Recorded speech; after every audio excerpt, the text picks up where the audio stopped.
Elit Demokrat menegaskan pintu komunikasi terbuka bagi semua partai yang ingin menjajaki koalisi dengan partainya. Namun Demokrat belum memutuskan akan mengarahkan dukungan pada Pilpres 2019. Demokrat masih menunggu momentum yang tepat untuk menentukan pasangan Capres-Cawapres yang akan diusung. Elit Demokrat mengisyaratkan dalam forum Rapimnas Maret mendatang, partainya akan merumuskan langkah strategis pada Pilpres 2019. Sementara keputusan mengusung pasangan Capres dan Cawapres akan melihat hasil Rapimnas. Elit Demokrat kembali menegaskan komunikasi politik antara SBY dan Megawati masih terjalin baik dan tidak terganggu. Sementara itu, Wakil Ketua Umum Partai Gerindra Fadlizon mengatakan, Partai Gerindra hingga saat ini tetap memutuskan untuk tetap mengusung Prabowo Subianto sebagai Capres. Partai Gerindra tetap membuka komunikasi dengan semua partai, termasuk kepada PDI Perjuangan dan Demokrat serta partai lainnya. Gerindra sendiri menginginkan adanya presiden baru yang akan terpilih pada Pilpres 2019 mendatang. Di dalam demokrasi semua bisa terjadi, ya. Kalau misalnya memang AHY dipercaya menjadi wapresnya Pak Jokowi, tentunya kita semua juga ikut mendukung.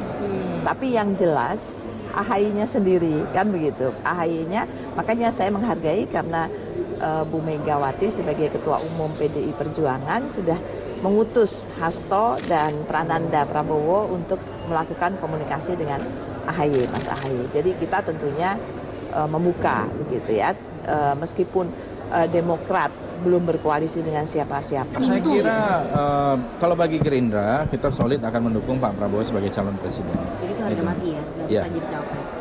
Jadi calon presiden lah. Kalau itu udah ada kriteria cawapres, kalau Gerindra udah ada belum? Ya nanti pada waktunya kita melihat sekarang ini ya tentu sedang persiapan lah, ancang-ancang, dan akan duduk dan komunikasi politik dijalankan terus. Adi Chandra, Daniel, Jak TV.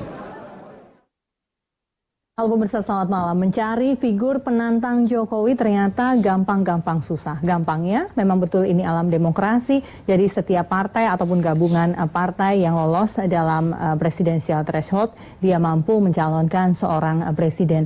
Namun susahnya ternyata semua masih berhitung. Apa sebetulnya yang partai-partai ini berhitung? Hingga saat ini belum ada deklarasi satupun calon penantang Presiden RI Joko Widodo. Lalu adakah kemungkinan atau seberapa besar kemungkinan poros alternatif selain poros Jokowi dan Prabowo? Kita akan membahasnya hingga 1,5 jam ke depan dalam saling silang bersama dengan sejumlah narasumber. Ada 3 dari 4 narasumber yang sudah hadir. Bang Eriko Sotarduga, Ketua DPP PDIP. Bang Eriko, selamat malam. Selamat malam, saya masih Wakil Sekjen. Wasekjen, mohon maaf, Wasekjen DPP PDIP saya ralat. Selamat malam Bang Eriko, tapi namanya tetap Bang Eriko kan? Sudah cocok juga jadi ketua. Baiklah, lalu Pak Emrus Sihombing, pengamat politik. Pak Emrus, komunikasi politik lebih tepatnya. Komunikasi politik, selamat malam Pak Emrus. Malam Bu. Lalu kemudian Pak Ferry Juliantono. Waketum, benar? Iya. Belum menjadi ketum? Kecuali kalau ketumnya menjadi presiden. Pak Ferry, selamat malam. Oh, ternyata khawatir tidak mau, begitu? Enggak lah, maksudnya jangan. Selamat malam Pak Ferry. Selamat malam. Iya, mari kita mulai diskusi pada malam hari ini. Saya ke Pak Ferry dulu. Pak Ferry, ternyata gampang-gampang susah juga ya bagi Gerindra untuk mendeklarasikan ketumnya. Hingga saat ini belum ada tuh tanda-tandanya deklarasi untuk menjadi calon penantang Jokowi. Ya, yang pertama Partai Gerindra sekarang memang sedang berkonsentrasi untuk mensukseskan pilkada serentak bulan Juni ini. Jadi kita semua DPP juga diperbantukan untuk semua turun ke daerah-daerah yang pilkada. Tapi sambil itu berjalan, rasanya sih sekarang sudah hampir banyak daerah-daerah dari internal Partai Gerindra yang menyatakan, mendeklarasikan Pak Prabowo Subianto bersedia dicalonkan kembali menjadi calon presiden gitu. Dan dari aspirasi itu mudah-mudahan nanti akan disampaikan ke Pak Prabowo dan kemudian nanti Pak Prabowo akan menyediakan waktu untuk menjawab aspirasi internal dari Partai Gerindra. Kapan itu kira-kira aspirasi disampaikan? Mungkin ya 1-2 bulan inilah. Sebelum gitu. Juli atau Agustus. Saya rasa sih pasti pastinya sebelum bulan Juli. Gitu.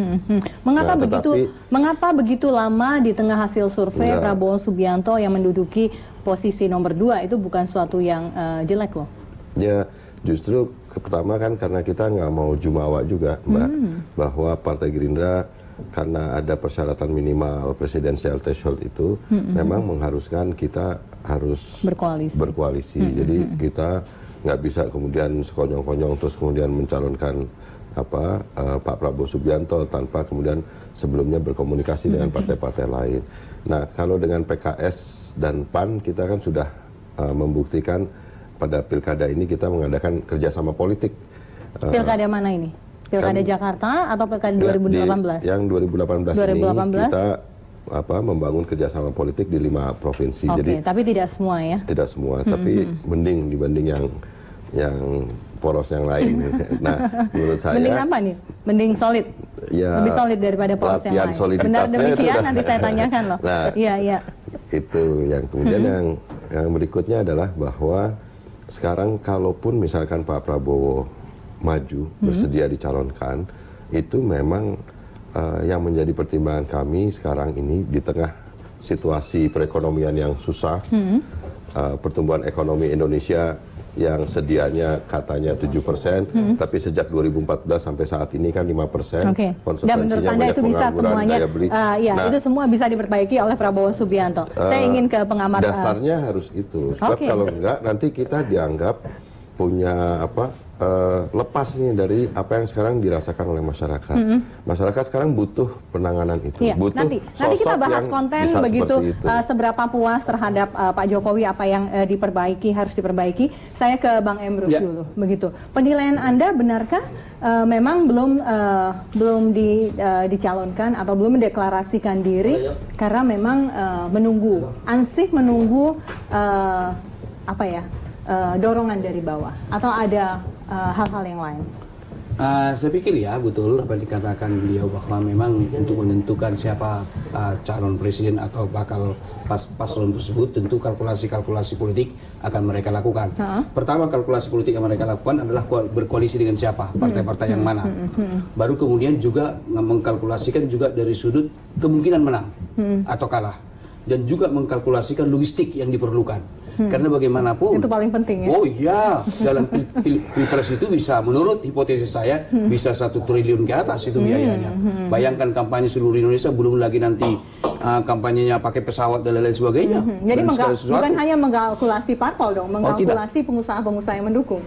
Itu namanya disebut politik adalah kelompok kepentingan. Memang tidak apa-apa. Dalam suatu negara demokrasi selalu apa yang disebut adalah kelompok kepentingan. Kelompok kepentingan ini biasanya adalah ada orang-orang pengusaha. Saya kira di seluruh dunia itu. Hanya saja sumbangan yang diberikan itu sesuai dengan aturan yang ada. Sesuai peraturan yang bukannya biasanya pengusaha memang di dua poros ini. Bisa, tapi tidak ada masalah itu.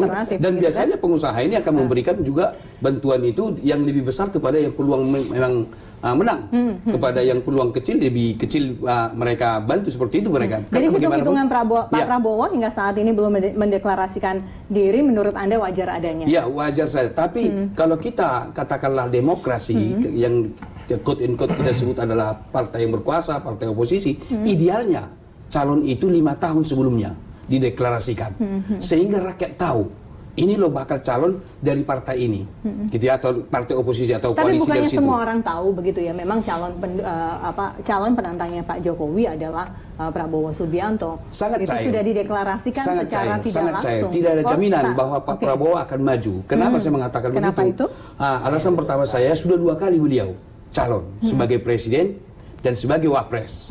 Ini akan menjadi evaluasi yang mendasar bagi teman-teman pendukung di sana. Kalau mau running di dalam pertarungan, mereka akan ingin menang. Kan begitu. Jadi kalkulasi-kalkulasi akan mereka lakukan, salah satu adalah kalkulasi kemungkinan menang itu.